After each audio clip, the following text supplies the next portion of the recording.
The silence before memory.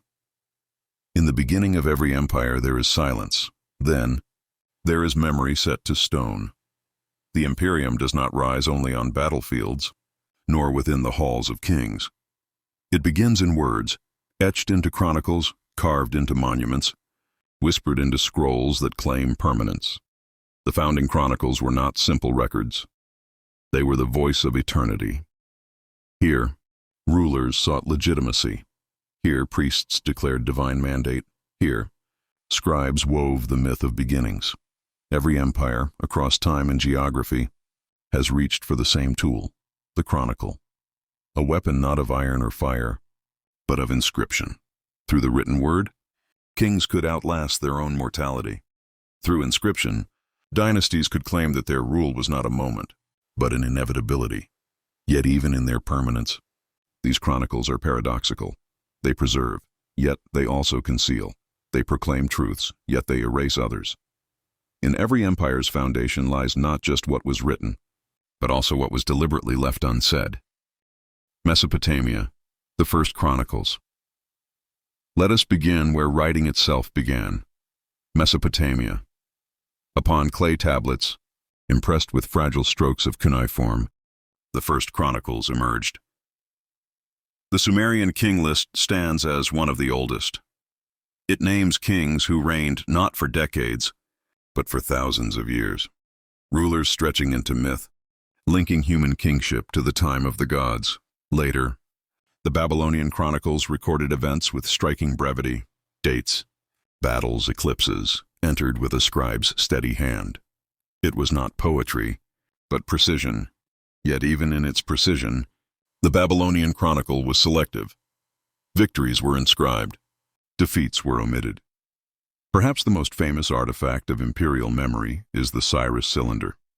Here, the Persian conqueror Cyrus the Great declares himself chosen by the gods, liberator of peoples, restorer of temples.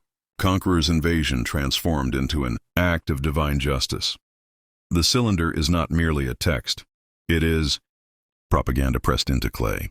It is the voice of empire at the moment of its foundation. In Mesopotamia, we see the genesis of the chronicle as empire's first weapon. A reminder, the past could be shaped as easily as wet clay. Egypt, kingship as eternity. If Mesopotamia gave us the first chronicles, Egypt perfected them into monuments. On temple walls, in tombs, and on stelae, pharaohs carved their names into eternity. The Abydos king list, inscribed during the reign of Seti III, presents a sacred genealogy of kings. But it is a curated genealogy. Heretic rulers like Akhenaten are erased, struck from memory. The list is less history than a ritual act of cleansing, a rewriting of divine order. The Palermo stone, one of the oldest king lists, traces reigns back into mythical times, where gods and demigods ruled before men. The message was clear. Pharaoh was not simply a man. He was the continuation of an eternal order. Even the walls of pyramids carried texts. The pyramid texts, inscribed deep within royal tombs, were not chronicles in the strictest sense, but they were part of the same tradition, the binding of a king's life and afterlife to the cosmos through written word. In Egypt, the chronicle was not merely record, it was ritual. It was the binding of past, present, and eternity into a seamless whole. Rome, history as monument. If Egypt inscribed eternity into stone, Rome gave history the voice of empire. The most famous of Roman chronicles is the Res Gestae Divi Augusti, the deeds of the divine Augustus. Written by Augustus himself, and displayed across the empire, it told of his victories, his gifts, his laws. It was the emperor's autobiography, but framed as destiny. Losses, civil wars, and betrayals vanished. What remained was the myth of the eternal princeps, founder of the Roman peace. The Fasti Capitolini inscribed the names of consuls and triumphs. The Annales Maximi, maintained by pontiffs, stretched Rome's memory back to its earliest days.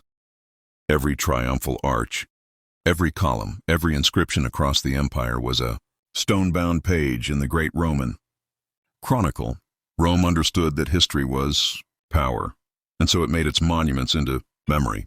Each inscription was an act of control, binding the future's vision of the past. The East, chronicles of continuity far to the east. Another empire turned the chronicle into its mirror. In China, the Shiji, composed by Sima Qian, brought together centuries of dynasties, wars, and reigns. It was not just a record. It was the creation of a narrative of the Middle Kingdom as a continuous, unbroken civilization. Later dynasties would continue this tradition. The 24 histories became the official memory of imperial China, where each new dynasty recorded the story of the one before it. It was an act of legitimacy. To chronicle the fallen was to claim the right to rule. In Japan, the Nihon Shoki and the Kojiki offered divine genealogies of emperors, tracing descent from the sun goddess Amaterasu. In Korea, the Samguk Sagi traced the histories of the three kingdoms, anchoring national identity in written record. Across the East, the chronicle was both mirror and mandate. It told the people who they were, and it told rulers why they ruled. The medieval imperium.